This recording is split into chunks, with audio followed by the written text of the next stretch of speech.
Hey everybody, it's Dan back with a vengeance for another video. If you watch this all the way through, you will never have a train wreck for a laning stage ever again. We're going to highlight 10 different strategies, moves, and approaches in order to accomplish this. Put on your swimsuit because we're diving right in. Right after our question of the day, that is. You should know the drill by now. So my question for you is, what is the worst laning stage you ever came back from? I went 0-7-2 in 10 minutes as Silencer, but recovered to win an hour-long game. Let's kick it off with the most obvious and extensive one, going jungle. Everyone knows this by now, but knowing is only half the battle. We all think we know things, but then still seem to mess it up more often than we should. You have to identify ASAP when things are starting to reach disaster status and leave for the jungle before things get any worse. Kills are very high value right now, so we don't want to keep dying over and over when there's a juicy jungle right there. You should be able to identify if a lane is likely to be terrible from the draft. Like if you have Pudge position 5 supporting your Terror Blade and you're up against Axe and CM. This is just impossible. Always try your best, but don't hesitate to get out of there as early as you have to. You'd probably have to leave by level 3. Again, don't beat yourself up before the lane has already started, because we see all the time in low brackets people fail to push advantages with aggression. Maybe the Axe and CM will just be bad, but probably not. When you see this lane in the draft, you'll want to focus hard on jungle items. Usually these will be the exact same as your normal items anyway, in case of Terror Blade, but absolutely don't get things like Boots and Windlace early if you know it's likely you'll have to go to the jungle early on. You can jungle earlier than you may think. Level 3 is perfectly fine if the lane is impossible, on any hero too. Overtime heroes have gotten quite a lot of power creep, but creeps remain the same. Creeps are super weak compared to the heroes. Way back in the day it was a lot harder to go jungle so early, but now it's really easy. It was made even easier with the 5 couriers, so you can fly out on your own salves and clarities. Speaking of the jungle, the second thing we can do is stack camps. We are currently in the best patch for stacking in the history of Dota 2. Absolutely, this is great use of time if the alternative is feeding the lane. The question isn't even is it worth the stacking? The question is how can you best stack? The best camp to stack will be the Ancients. Radiant Ancients must be pulled up at 55 and at about 54.5 to double stack. This is one of the hardest camps to stack in the game. Don't even think about trying to stack it to the right. Any stacks past 2 are virtually impossible on this camp, so once you get 2 stacks on it, focus on other camps. If you have any skills that can help stack, use them. For example, Venno can gale the Radiant Ancients at 53 and then walk up to the medium camp and stack that manually too. Notice how we subtracted time from the stack timer because the ability we're using to stack slows the creeps. Dire has 2 sets of camps that can be stacked without skills. Hit the Ancients at 54.5 and walk down, then hit the camp there at 56 and keep walking down. The medium camp above Dire T1 mid can be hit at 54, and then the camp right above that can be hit at 55 or 56 at stacked in the same minute. Stacking is so good right now because you get 35% of the gold when someone clears your stack. And that gold isn't taken away from the clearer either. It's just an extra magical 35% gold for your selfless work. Number 3, securing runes. Runes spawn at minutes 4, 5, 6, 8, and so on. Hopefully our lane hasn't become a total disaster before 4 minutes, but hey, if that did happen, then it's okay. Just use one of the other strats in the meantime. Bounties at 5 minutes are 50 gold times 5 heroes. That's 250 gold. And if you don't take it, that means you're letting your opponent take it, so every bounty is a massive 500 gold swing. Secure 2 bounties and that's a 1,000 gold swing, especially if you can secure the ones on your enemy's side that normally they would get instead. Be there before it spawns. Secure mid a rune at 4 minutes, jungle a camp, then be on top of those bounties before they even spawn. Just because your game is screwed doesn't mean you can't be a huge help to your team. If the enemies are setting up 2 and you get caught by a few heroes, just do your best to get the rune anyway. Usually, people will use their stuns to get the rune, so you may be able to TP out after that, or at the very least, run them on a wild goose chase in a bad direction. Don't run where they want to go. Take them in a suboptimal way. Analyzing your errors is number 4. For this one, Vinny told me a story about a student who abandoned his lane after dying. The matchup was Ursa and Shaman versus Earthshaker and Weaver. Ursa Shaman had the safe lane advantage, so given a similar skill, the Ursa and Shaman should win comfortably. However, they both died, and the Ursa student went to the jungle. He said he felt like the lane was over. It's always good to be consciously thinking about your decisions as opposed to playing on autopilot. But what you should do first is think, is there a huge mistake I'm making that's causing me to lose the lane? Is this really a disaster lane, or is it a good lane that can still be salvaged even after mistakes? The Shaman and Ursa were hard committing on the Weaver. Big mistake. The Earthshaker could then get a perfect fissure block on the still Shaman.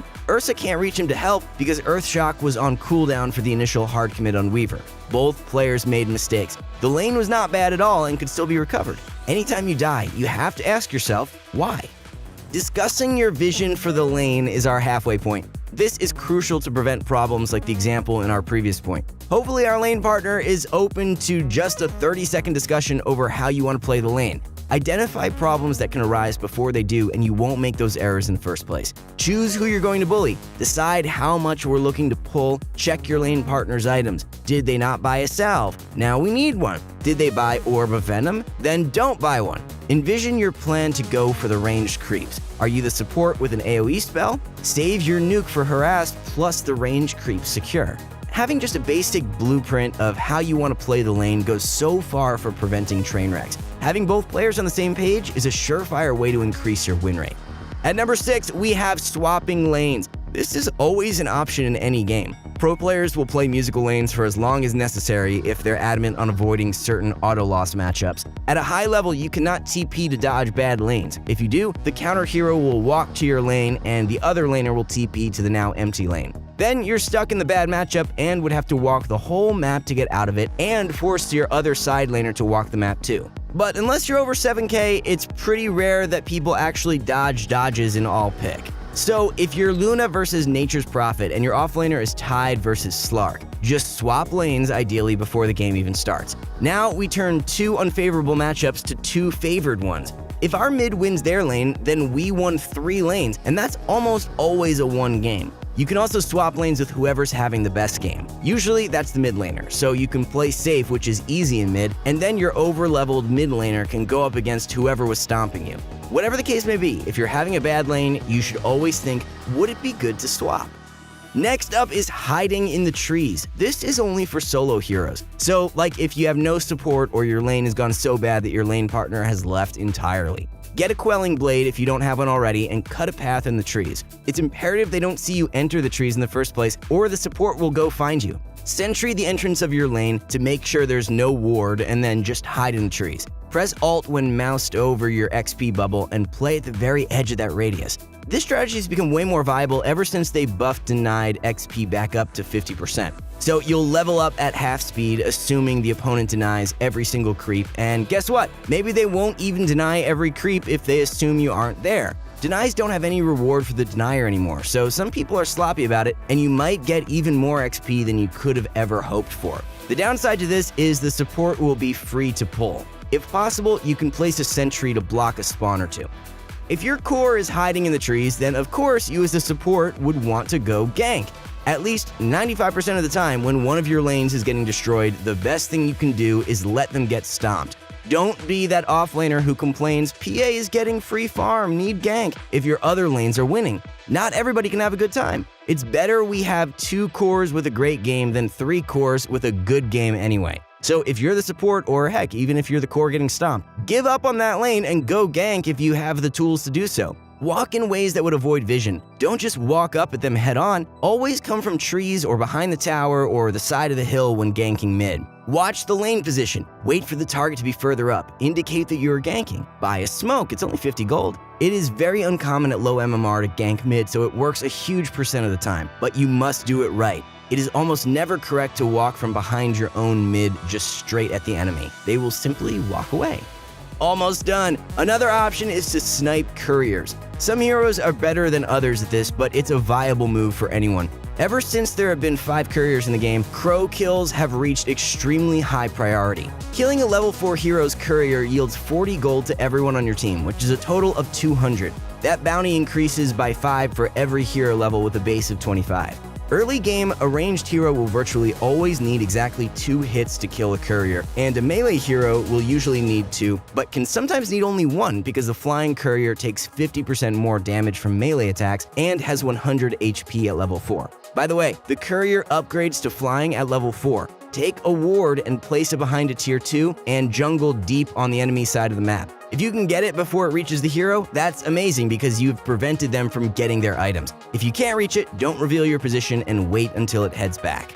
And last but not at all least, we can mess with waves. So this used to be very commonplace and abusable. At the top MMRs, we saw this almost every game. Supports running in circles to get waves to clump up and eventually sending a quad wave the way of their offlaner. Axes and bristles that never went to the lane. Our own Jenkins said if you have even a slightly bad matchup, you may as well do this. Thankfully, just as we predicted, Ice Frog nerfed this hard a few patches ago. It was very unintuitive, uninteractive, and annoying for anyone other than the beneficiary. Now, waves can't be aggroed until 5 minutes, unless they are within 1500 range of a tier 1 tower. There's the key word. Now, to mess with waves, you need to be between T1 and T2 and closer to the T1 than the T2. Then you're free to get the aggro, and from there, you're going to want to walk towards the enemy T2 and then down, assuming you are on Radiant, since you know if you go another way, you're surely going to get killed by the T1 or the enemy heroes. It's way less good than before and highly risky, but if the wave is pushed up and you see both enemies, then someone is safe to go and aggro the wave.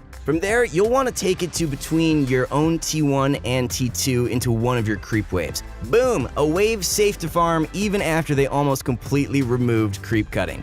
Thanks for your attention, everyone. We will see you again very soon with all new content. Remember, you can affect what we make, so if there's something that you're dying to see, please let us know. Like, subscribe, and hit the bell to help us help the Dota community. Have a great day, and stay pro.